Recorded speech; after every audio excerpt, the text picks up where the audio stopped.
Hello everybody and welcome back to episode 35 of the SevTech Ages of the Sky Let's Play.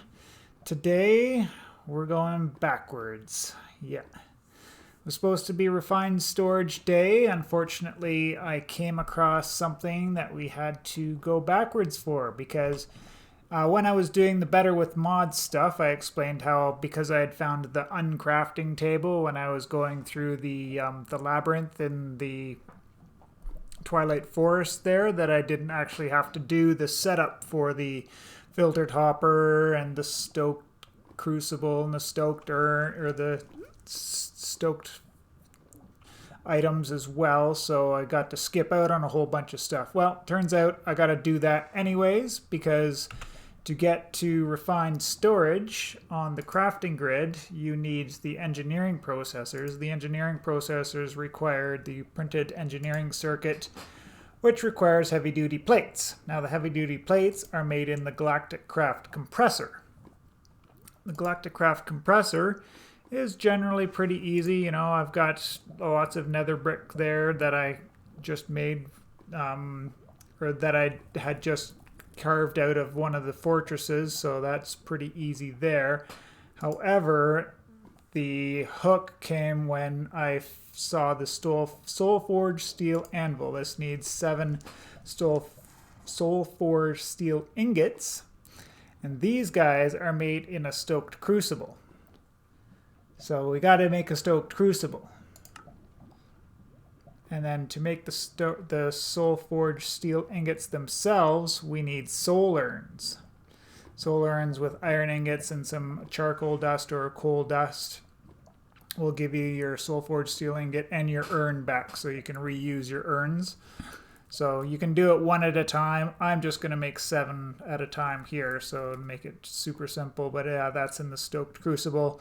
To make a stoked crucible itself, you actually have to make it in the stoked kiln. So we've got to make we got to do the stoked kiln as well. But where I'm not going to do 2 different setups for it, we'll just make the one setup for the stoked flame, and then we'll put the kiln on it, then break off the kiln, and then set up the crucible on it, and hopefully be done with the whole Better with Mods stuff.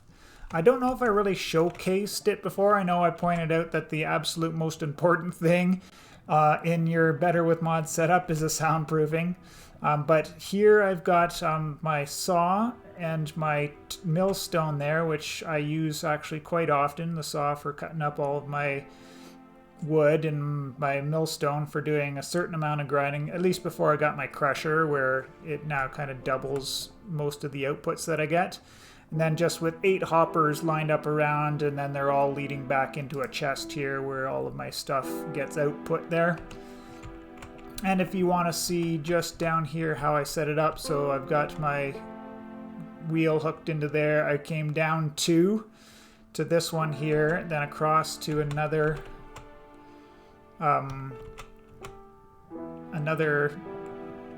gearbox there to go up, and that powers the millstone. Millstone doesn't have to be powered from the bottom, but if you need the turntable for anything, it does have to be powered from the bottom, so that's kind of why I set that up originally, but it ended up I didn't need the turntable so much. And then just with the one out there for the saw, and I think I pointed out in the other one that I had this one coming off here to do that setup that I'm talking about that we're doing today.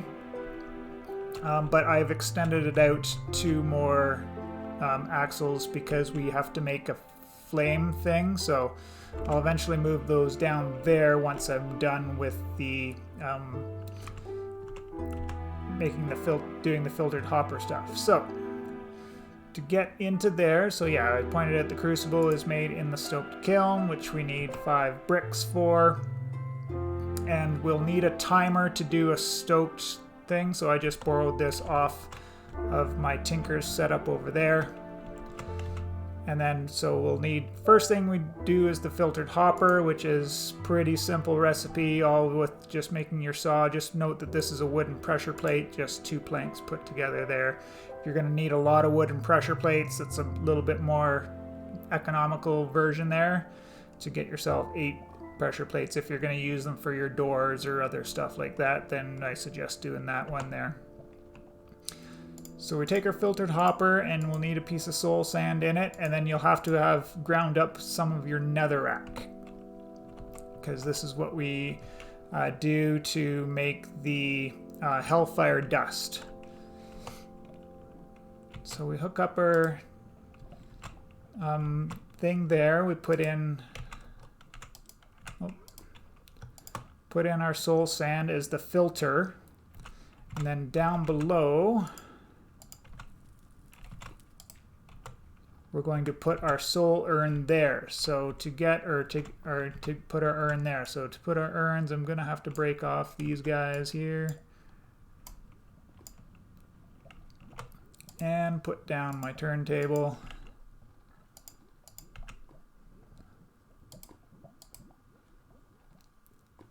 So on the turntable here, the first one that's going to come off is going to be the crucible. So we need to break that right away so that we get the crucible. And then with the other ones, we just have to wait a little bit. So it'll go crucible, then it'll go vase, planter, then vase, and then urn after that. And you kind of get quite a bit of your clay back out of it anyways, so it's not too bad in that regards. So yeah, we'll just continue on this until I get all 7 done, and then I'll be back. Okay, so I'm back. I've made up all of my urns and then found out that I actually have to put the urns in a stoked kiln in order to cook them first. So to get all of that thrown together, I did have to make the hibachi. Now the hibachi does take 4 stone, a heating element, which is just any kind of string, hemp rope, any kind of that, redstone, and some blaze powder in the cauldron, just a regular cauldron. So the one that I use to cook up all my hearty stews in is fine for that, as well as 3 concentrated hellfire, which required me to use that filtered hopper setup that I showed you earlier. And we need to put 8 hellfire dust in there to get 1 concentrated hellfire. And then once again, to get that, you're just throwing it into the hopper there. Ground netherrack with the soul sand filter into the filtered hopper.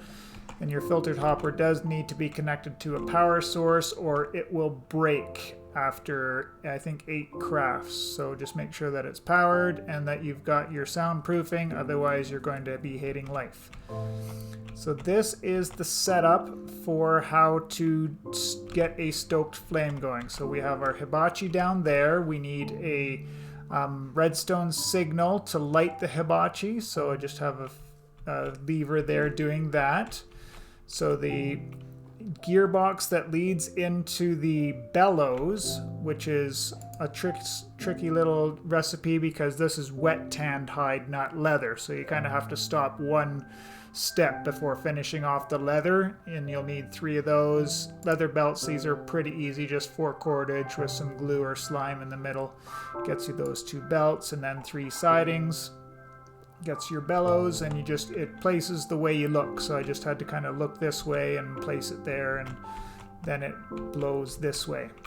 Now this is where we put the timer beside the gearbox that leads into the bellows, and I've just got this one set on 50 because the default 100 wasn't quite keeping it stoked all of the time. So for the kiln, it's just 5 bricks set up like this. So I got a placement block, placed my bottom one, then put a dirt block there, and then that would made it super easy to get the other ones going on there. So it's pretty much just everything closed all in. And then that's where we'll be cooking our unfired urns. So we just put it in there, and then it spits it out into the world when it's done. So we'll have to cook up those 7 and the unfired, and then we'll have to fire the crucible in the stoked kiln as well to get our crucible, to make the stoked crucible. So there. So I've got my first urn, and then with that urn I'll need to do 7 recipes of 8 ground netherrack to get to transform the urns into the soul urns. So you'll see here 8 ground netherrack in will get us 8 more hellfire dust, and that'll transform the urn into the soul urn, which then we can go ahead and make our soul forged steel with. So put it on pause, and I'll be back again in another couple of minutes when all this is cooked up. Well, I guess I got something. So if you're doing this just regularly to get all of your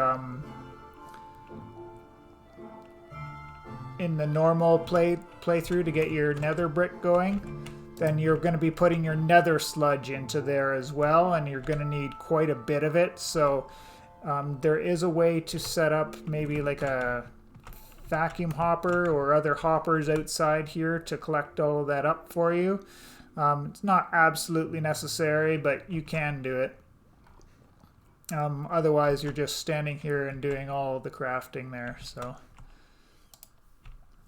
we don't need our flame anymore because we are going to go back to the filtered hopper. So just break this guy and this guy and this guy.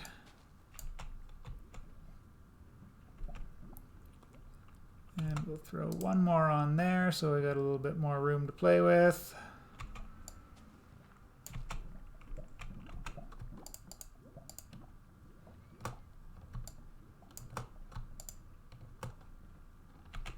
There we go.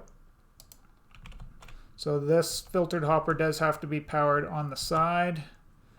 And then we put our soul urn down there, and you can see that it actually connects up to the block. It doesn't sit on the ground. Put our filter material in there. Oh yeah, that's why I wanted all these separated out.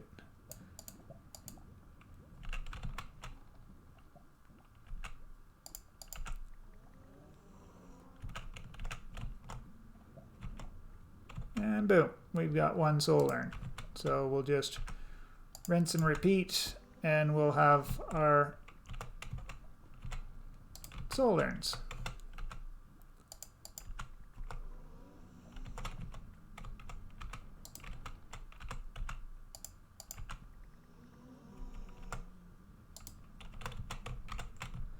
I want to collect those just in case they despawn, because that would be horrible. Alright, 2 more to go.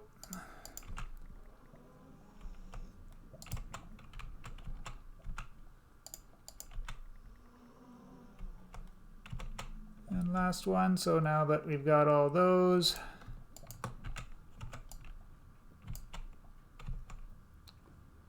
we can put our setup back together here.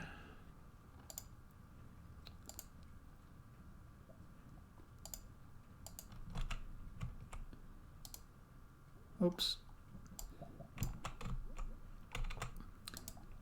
Box, gear. Oops, wait.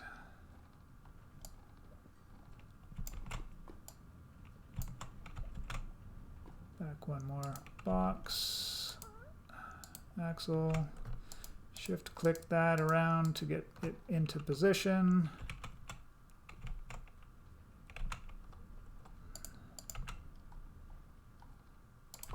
Placement block, bellows, timer, 50. Might as well just break all these bricks here.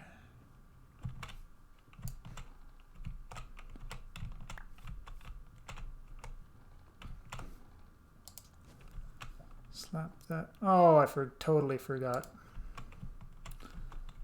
Totally forgot. Doing my normal derpy thing here. Cook up this guy.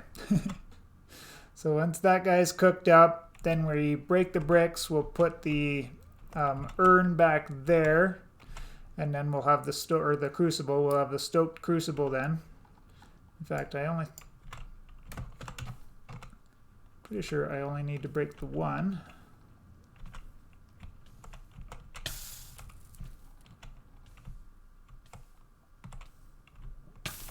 Did my...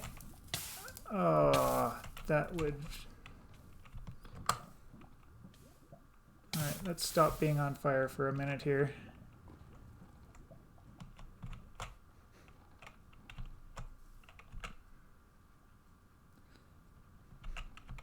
Lissai, I'll be back after I make myself another crucible and cook it up.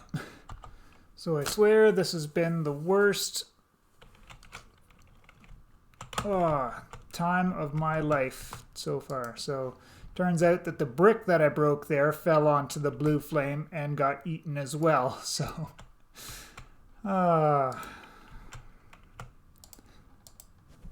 stupid is as stupid does, I guess, as Mama always used to say. So just wait for that to stoke up again, and there we should have the recipe to make ourselves the 7 Soulforged Steel ingots that we need to get our compressor. And then, yeah, if you need to switch out, you can just break the crucible and then put back the brick, and you're good to go there.